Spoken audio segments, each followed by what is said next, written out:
Hello and welcome to Off My Shelves. And a few weeks ago we did a top 5 Usagi Yojimbo stories on the channel, and in the comments below someone said, oh, you should do a Hellboy top 5, and that's all the incentive I needed, to be honest, to talk about one of the best comic book series ever created and my personal favourite comic book series. And so yeah, this episode we're going to be looking at my top 5 favourite Hellboy stories from the main Hellboy series, so we will get underway. I had to think quite a lot about this, to be honest, because as soon as someone suggested it, I thought, yeah, I'll do that, and I thought I'd do it literally the next day. But then when I started thinking about my favourite Hellboy stories, I started thinking which ones are actually my favourites, because it's hard. There's so much contained in these library editions, which are essentially the main story of Hellboy, and so we're going to be sticking to these library editions for any of our choices, really. And if you do need a bit of an overview of these books and the series overall, we have done a complete look at all these. It was the first video I ever did on this channel, so you can go back and have a look at that. I'll put the link in the description below. And these are in no particular order whatsoever, because that would be even more procrastinated on my part to put them in order.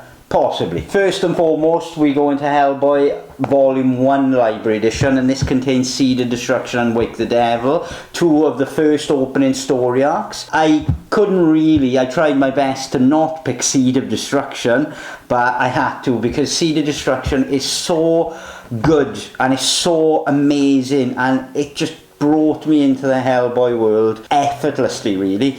I got into Hellboy first initially because it seemed like a series that I'd like, and the art style seemed interesting. I can't even fully remember if I had seen the movies when I first read this first volume, to be honest. But either way, I remember very much liking the art style and the pulpy kind of noir take on it, really. And I quite like films like Raiders of the Lost Ark and things like that, because they bring in this occult nature, but then they bring in Nazis searching for the occult and searching for all of these historical artifacts to bring them in and to use their powers.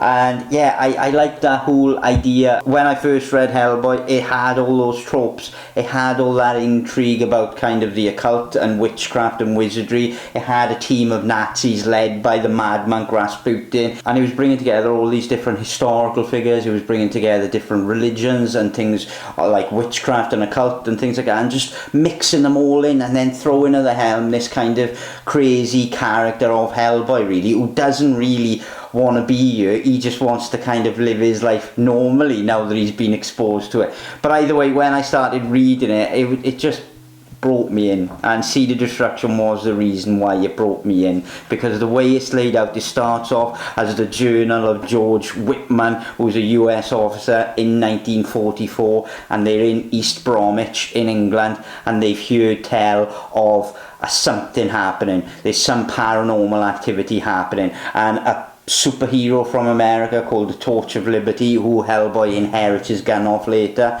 has convinced the US Army to support these paranormal investigators and mediums to actually have a look into what's going on, because he's heard whispers about Project Ragnarok, which is supposedly going to help the Nazis turn around the end of the war. And so they're at this location in East Bromwich, and there's this historic disturbance that has made all the locals, wary of it, this kind of haunted location almost. And so they're waiting for this thing to happen. But then elsewhere in Britain, on an island up in Scotland, they are the group of Nazis led by Rasputin, and they are summoning something from the other side, from hell, to bring about Ragnarok, to bring about the end of the earth. But what they don't know is that they're opening the door, but the door actually doesn't open where they are. It opens where the team of paranormal investigators are, and through this door comes Hellboy. And then it jumps forward to 1994, and it catches up with Hellboy fully grown and investigating the mysterious kind of death and ailment of what he saw as his father figure. And this story just goes in so many places, and it's so impressive how the universe of Hellboy is so fully formed right from the get-go, really. And it goes from 1944 for Nazi experiments to Arctic explorations to the ends of the earth and to a haunted house. And it introduces one of the most pivotal and important characters for much of the Hellboy story, really, which is not Rasputin, but the person he he is trying to call back into the world to decimate and destroy the world. This dragon from beyond has been imprisoned, and he is 7 beasts that are one, really, and they call him the Ogdru Jihad, and they are bringing him back to Earth. But Hellboy contains the key to unlocking that prison that he's captured in. And so you get all of these introductions, all of the stories laid down, 4-issue mini-series, really, and honestly, there is no finer Hellboy story. If you were to read the first Hellboy story and you didn't like it, then you're not going to like any of it, because it is fully formed in every way as soon as it arrived on the scene, which again is something to behold, really. It really is insanely impressive. Now next we're going to skip to volume 3 of the library editions, which we're going to spend some time on, to be honest with you. Conqueror Worm is the next story I've chose, and Conqueror Worm is an amazingly fabulous story. I mean, the story actually starts off quoting a poem from Edgar Allan Poe, which tells you all you need to know, really. It goes back into the war years, and it introduces a character called Lobster Johnson, and Lobster Johnson is trying to foil a Nazi experiment that's gonna send a man into space. Now, you find out as you go further on in the story the reasoning why he's being sent up into space, but he's in Hunt Castle in Austria where this experiment is taking place, and then it jumps forward 61 years to modern day where the BPRD and Hellboy are investigating goings on, because they found out that whatever the Nazis actually sent up on that day is finally coming back down, and the return location where it's coming back down is Hunt Castle. And early on as well there's lots of betrayal, because one of the characters actually seemingly is on their side, betrays the small team that Hellboy has taken, and Hellboy has taken Roger the Homunculus, which is a human that was grown essentially out of various things, which is another story altogether, to be fair. But either way, they get started, and before you know it, Hellboy is being held captive by a giant gorilla and a crazy Nazi scientist. As you go through the story, tons and tons of different elements come in. The ghost of Lobster Johnson appears and guides Roger through various points. Roger's energy gets taken and gets absorbed by other experiments that are happening in the castle. And so as the story culminates as well, you find out what is on that pod coming back to Earth, and how they didn't send up a living astronaut, they sent up a dead body to use him as a vessel to be inhabited by this Conqueror Worm, this great worm, and the worm is meant to riot, and his breath changes the form of humans, and it's all out chaos when he does arrive at the castle, obviously, as you might imagine.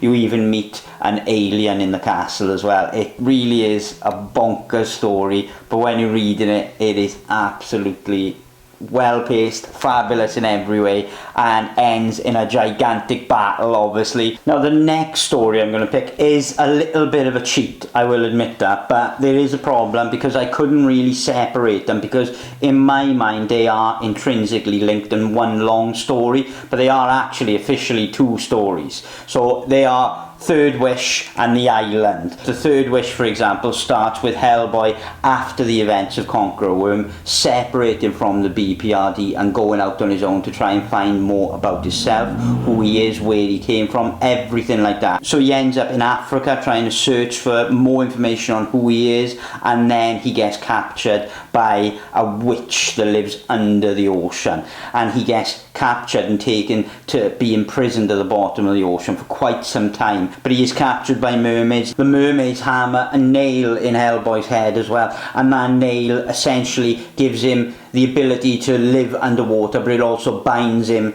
to this witch's location. Her plan is to not only imprison him and to wrap him in the chains, and the chains are amazing as well, because the chains are actually made out of the bones of a person Hellboy has killed, and that makes them unbreakable essentially for him. And you find out that her plan to save the world, in her eyes really, is to totally and utterly destroy Hellboy on every level. She is going to kill him, dismember him, eat and drink his blood, and then separate all the bits of him so he is totally and utterly eradicated and the problem is gone. And so there you go, and that is the premise of the story really, and it is an amazing little story. It's only 2 issues long, and then the following 2 issues then follow Hellboy as he comes up from the depths, as he comes up from the bottom of the ocean, drifted up, and then he finds himself on this mysterious island. But on this island he actually ends up getting killed by a very large monster. And it's not easy to kill Hellboy at all, because he can take a lot of damage and can heal quite quick, and has died or nearly died many times. But in this story he actually does kind of die in a way, and his blood is taken and his heart is taken, and a new being is created from that. But Hellboy still lives on, and there's this battle and conflict between the two. And it is a weird and wonderful story. But not only does Hellboy get to tackle all the demons in his closet, all this backstory about him being the beast of the apocalypse, bringing about the end of the earth and all that, he gets to tackle that, and to understand him more, you also get the origins of the dragon Ogdru Jihad, and that story is amazing in of itself, because it's all tied in with early kind of creation myths and angels and God and loads of different things, and it's a fascinating story. And by the end of it, Hellboy really starts himself on again a different path once more really. Now we will move on to volume 4 of the library editions, and we are going to go for one, and trust me, I shocked myself when this cropped up, is one that isn't drawn by Mike Mignola, because much of my favourite stories are drawn by Mike Mignola, but I can't ignore the quality of The Crooked Man really. And The Crooked Man is drawn by Richard Coburn, and it's a story set in the Appalachian Mountains in Virginia in the 50s, and it is just superb. It was the first story that I'd ever read of Hellboy that genuinely kind of freaked me out a little bit. You know, Hellboy is billed as a horror story, but more often than not it's quite comforting in a weird way, because it's telling different various interesting yarns and stories from around the world, and then throwing Hellboy into those stories and mixing them all up.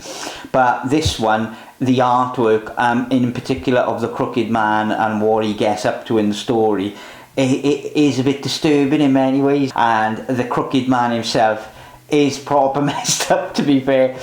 But the story follows Hellboy going through the Appalachian Mountains and trying to help the people there find out and discover what is going on the mountainside really. And yeah, you catch up with a character called Tom, who bargained with the Crooked Man and is getting more back than he bargained for really. And as the story goes, Tom finds his father having been transformed into a horse and ridden to literal death by a witch. He then decides to bury his father in consecrated grounds. And so the story follows that, but it follows the Crooked Man trying to claim Tom and claim other things for himself. But it's really an insanely good story. And the final Hellboy story I am going to pick actually is in volume 5. Now volume 5 is another artist to the series. Many people come in and make it their own, like Richard Coburn and like Duncan Fegredo, and I hope I'm pronouncing his name right there, but Duncan, I mean, does such astounding work on Hellboy. It's ridiculous. Darkness Calls is the story I'm picking, because it starts off this story of Hellboy's journey into almost redefining himself. And so as you go through Hellboy, you find out a lot about his father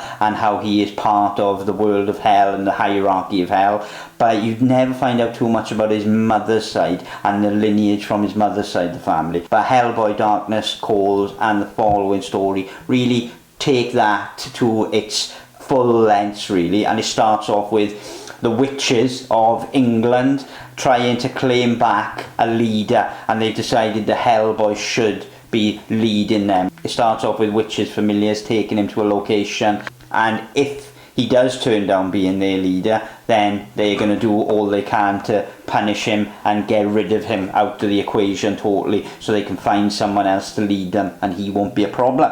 Predictably, Hellboy doesn't do what he's supposed to do in any way, shape and form, and he refuses to lead the witches, so they then offer him up to another witch, a witch that Hellboy murdered early on in the Hellboy series, the Baba Yaga, who is this witch from Russian folklore, and she is living in this mysterious alternative dimension, and Hellboy is cast there. And then Darkness Calls really is him trying to escape this world. The artistry of Hellboy fighting these armies of dead people in this other realm is just amazing, because all she wants to do is destroy Hellboy, because she's trying to get revenge on him for taking her eye and killing her and sending her away from Earth. And so she's got armies of dead people chasing him, and there are other mystical beings that exist in this realm that want to help and protect Hellboy. But then it all builds to her giving all her power to Koshemi the Deathless, and then Hellboy just has this series of gigantic all-out battles with this guy. It is easily my favourite collaboration between Mike Mignola and Duncan Fegredo, and yeah, it's well worth anyone's time. And yeah, so that is my top 5 Hellboy stories really, and what I want you to do hopefully is tell me in the comments below what your top 5 favourite Hellboy stories are. And I hope you enjoyed watching, and I will catch you on the next one.